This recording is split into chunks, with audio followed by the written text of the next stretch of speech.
3.1 만세운동.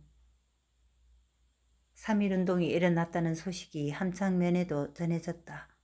분위기는 이상한 열기에 술렁거렸고 주재소는 밤낮 없이 비상근무를 하고 감시의 눈길을 매섭게 세웠다. 불과 한 달 열흘 전 고종 황제가 승하했다는 소식에 온 가족이 상복을 차려입고 동구 밖으로 나갔다. 흰옷을 입은 마을 사람들이 모두 나와 있었다. 온 국민이 그렇게 상복을 입고 거리로 나와 땅을 치며 울었다고 했다. 어린 준식도 어른들의 슬픔이 자신의 슬픔인 것을 느꼈다. 황제께서 일제에 의해 독살되었다는 그 조심스런 두런거림에 뭐가 뭔지 알 수 없는 어린 준식도 가슴을 치며 울었다. 그 원통함이 불씨가 된 3.1운동이었기에 분노는 더욱 크고 높았던 것이다. 상주군도 서울에서 유학한 하남회와 상주공립보통학교 출신들이 주동이 되어 만세운동을 준비했는데 본격적인 움직임은 3월 중순이나 되어서였다.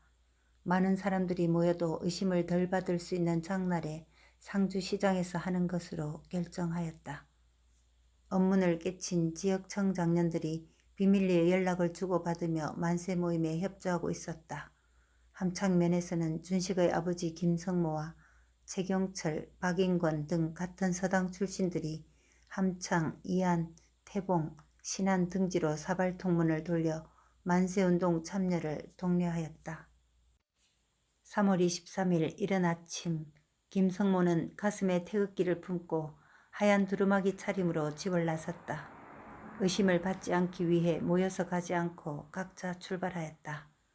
시장의 분위기는 평상시와 다름없었다. 다만 묘한 긴장감이 담긴 눈빛들이 많았다. 당일에 입에서 입으로 전해 듣고 동참의 마음을 굳히는 이가 많았지만 드물게는 슬그머니 짐을 챙겨 집으로 돌아가는 사람도 없지는 않았다. 오후 5시가 가까워오자 사람들은 시장 한켠에 있는 누각 앞으로 모여들고 있었다. 준비위원인 듯한 10여 명의 젊은이들 중에는 보통 학교 교복을 입은 소녀도 있었다. 20살이 되었을까 말까 한 그들을 보며 김성모는 두 주먹을 꽉 쥐고 어금니를 악물었다. 젊은이들이 태극기를 준비해 오지 못한 사람들에게 태극기를 나눠주었다. 노인들은 눈시울이 붉어지며 그들을 격려하였고 아주머니들은 기어이 눈물을 흘렸다. 정확히 30분 후 누각 위에 한 청년이 우뚝 섰다. 행사를 주도한 하남회였다. 그는 독립선언문이 담겨있는 긴 화선지의 앞면을 군중들에게 보여주었다. 그리고 이 독립선언서가 인쇄되어 여기에 오기까지 얼마나 많은 난관이 있었는지를 역설하였다. 그는 한자 한자 단호하고 막힘없이 우렁차게 읽어내렸다. 아니 그동안 얼마나 들여다보았는지 인쇄물을 보지도 않고 줄줄 외워나갔다. 군중들의 눈빛도 점점 뜨거워져 갔다. 선언문이 끝나자 공약 3장은 한 소절씩 끊어서 선창을 하고 군중들은 목청껏 따라하였다.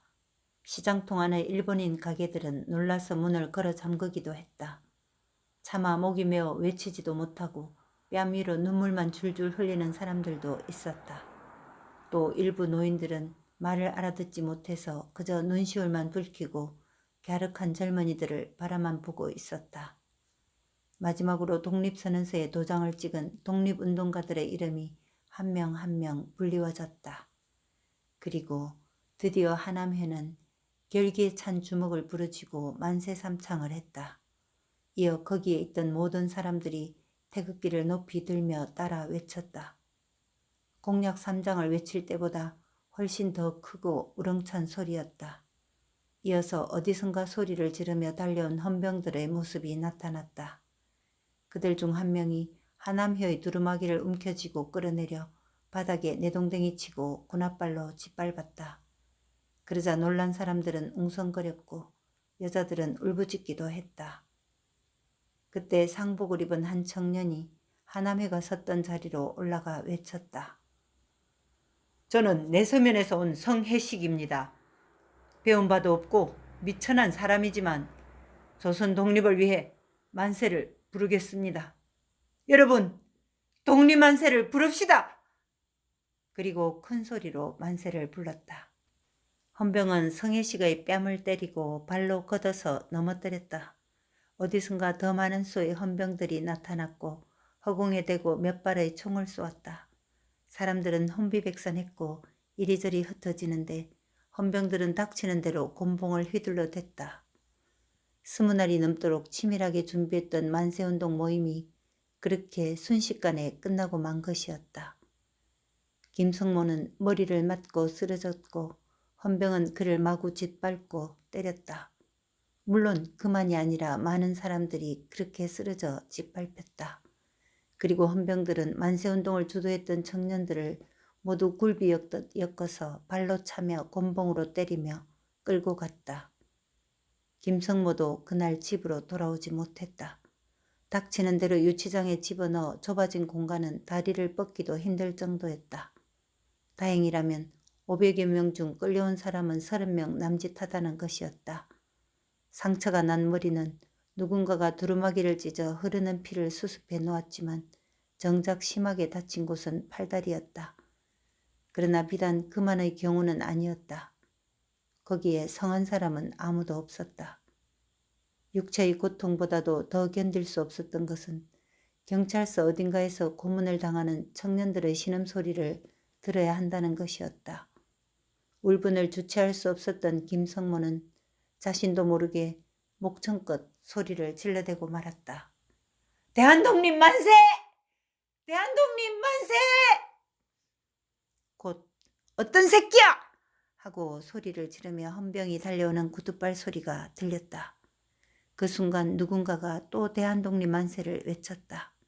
그러자 모두 대한독립 만세를 외쳤고 김성모는 그것이 자신을 보호하기 위함임을 알았다. 불같은 뜨거움이 온몸을 훑고 지나갔다. 다음 날 그들이 풀려난 것은 순전히 수감 공간이 모자라서였다. 유치장에 잡혀 들어오지 않은 성난 사람들이 주재소와 공공기관, 심지어 일본인 상점에까지 불을 지르거나 돌을 던져서 계속 잡혀 들어온 탓이었다. 조선 땅에서 조선을. 아버지가 돌아오기를 기다리며 하루 종일 초조하게 서성이는 어른들을 보며 어린 준식의 가슴도 쓰리고 저렸다. 마루 끝에 앉아 하염없이 바라보는 눈부시게 푸른 하늘이 서러웠다. 아버지는 돌아오신 후 한동안 운신도 하지 못했다. 다음 해가 되어서야 아버지는 여기저기 품위를 기웃거렸지만 매를 맞은 후유증으로 큰 힘은 쓰기 어려워진 상태였다. 만세운동이 휩쓸고 간 이후 일본인들은 두려움에 조금 움츠러드는 듯했다. 함창시장과 거리에 버젓이 조선 사람은 조선 물건을 이라는 만장이 벌럭이고 발이 뚝 끊겼던 조선 사람의 전방에 사람들 발걸음이 잦아지고 일본인 전방과 포목상에는 발길이 끊겼던 기묘한 분위기를 어린 준식도 감지할 수 있었다. 조선인들은 하나의 덩어리로 끈끈하게 맺어지고 있었다. 그동안 억압과 착취에 짓눌리면서도 감히 저항할 수 없었는데 여기가 우리의 땅이고 그들은 침략자임을 분명히 돌아보게 한 각성이 일어난 것이다. 한동안 일본 상점에 대한 테러나 일본인에 대한 공격도 심심찮게 생겼고 조선인 아이들과 일본인 아이들의 패싸움도 일어났다. 그동안 당한 차별과 착취는 일일이 열거할 수도 없었다. 일본식 언어나 셈법에 약한 조선인에게 근수나 값을 속이는 일도 다반사였고 안다고 하더라도 그들이 우기면 꼼짝없이 당해야 했다.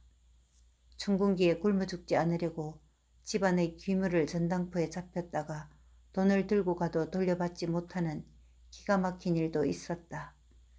같은 일을 하고도 임금은 일본인의 절반에도 못 미치게 받았으며 따졌다가 헌병에게 맞아 불구자가 된 사람도 있었다. 교장은 조선의 역사나 연호가 사용된 책을 가지고 있는 것만으로도 징계를 했고 당장 몰수해 버렸다.